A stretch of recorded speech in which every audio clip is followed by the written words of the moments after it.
রমজানে সহজ একটি ইফতারি রেসিপি নিয়ে আজকে চলে আসলাম। সারাদিন রোজা রাখার পর ঝটপট একটা ইফতারি না হলে কিন্তু চলে না। তো চলুন দেখে নেওয়া যাক আজকের এই রেসিপিটা, যেমন ঝটপট তেমন মজাদার।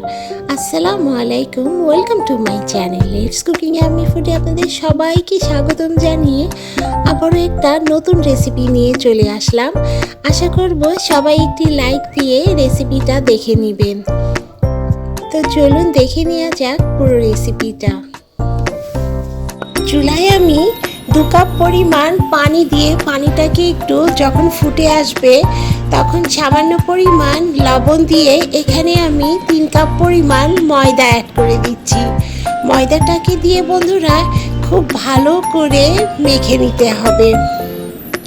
আটাটা যত ভালো মাখা হবে তত কিন্তু আটাটা সফট হবে। তো এখন আমি চুলা থেকে নামিয়ে একটু ঠান্ডা করে আটাটাকে মথে নিচ্ছি। দেখুন বন্ধুরা কতটা সুন্দর পরিমাণ আমার মথে নেওয়া হয়ে গিয়েছে। এখন আমি এটা থেকে একটু লেচি কেটে নিচ্ছি, জাস্ট এইভাবে, এবং লেচিটাকে বেলে নিব। খুব বেশি বড় করা বেলার দরকার নাই, জাস্ট এভাবে বেললেই হবে। চুলায় একটি কড়াই বসিয়ে তার মধ্যে 2 টেবিল চামচ পরিমাণ সাদা তেল অ্যাড করে দিয়েছি। এখন আমি 2 চা চামচ পরিমাণ আদা রসুনের পেস্ট, 1 চামচ হলুদের গুঁড়া এবং 150 গ্রাম চিকেনের টুকরো অ্যাড করে খুব ভালো করে মশলার সাথে কষিয়ে নিব। এখন আমি 1 চা চামচ পরিমাণ মরিচের গুঁড়া অ্যাড করে এবং একটু স্বাদ মতো লবণ অ্যাড করে দিয়েছি। এখন আমি আগে থেকে কুচি করে রাখা বাঁধাকপিগুলা অ্যাড করে দিচ্ছি। বাঁধাকপিটা দিলে খুব দারুণ একটা টেস্ট আসে। এখন আমি 2 বড় বড় সাইজের পেঁয়াজ কুচি অ্যাড করে দিচ্ছি। পেঁয়াজ কুচিটা অ্যাড করে এখানে আমি 1 টেবিল চামচ পরিমাণ সয়া সস অ্যাড করে দিব।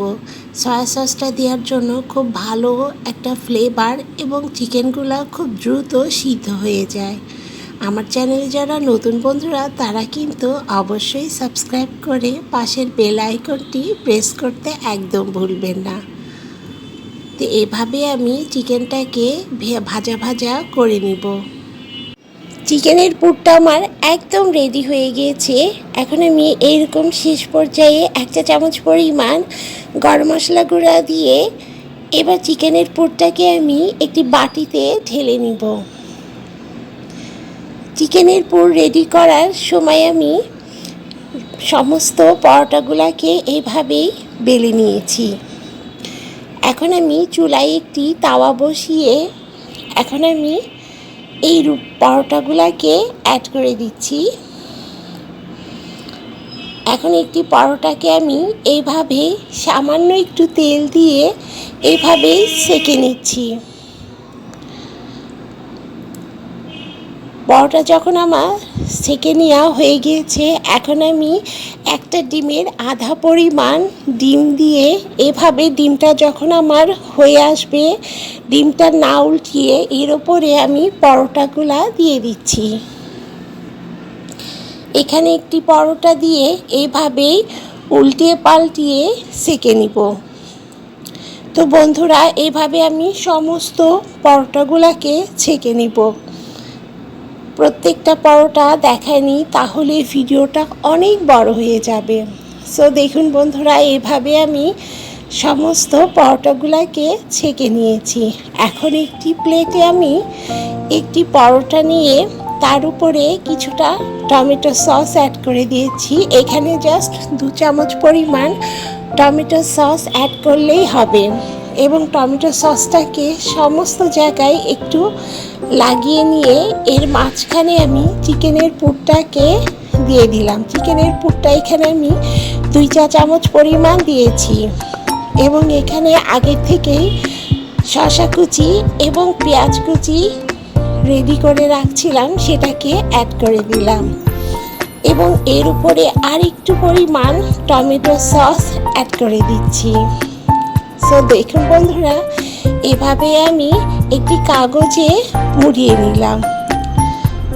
এভাবে আমি সমস্ত চিকেন রোলগুলোকে আমি রেডি করে নিয়েছি এবং খেতে যে কতটা পরিমাণ লোভনীয় হয়েছিল বন্ধুরা, একবার এইভাবে বাসায় তৈরি করে দেখুন, সবাই একদম আঙুল চেটে পুটে খাবে এবং বাচ্চারা তো খুবই পছন্দ করবে এই রেসিপিটা।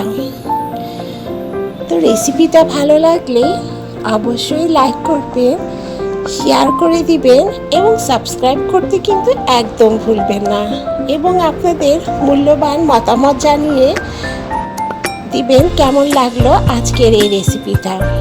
তো আজকের মতো এই পর্যায়েই ভালো থাকবেন, সুস্থ থাকবেন এবং সাবধানে থাকবেন সবাই। আল্লাহ হাফেজ।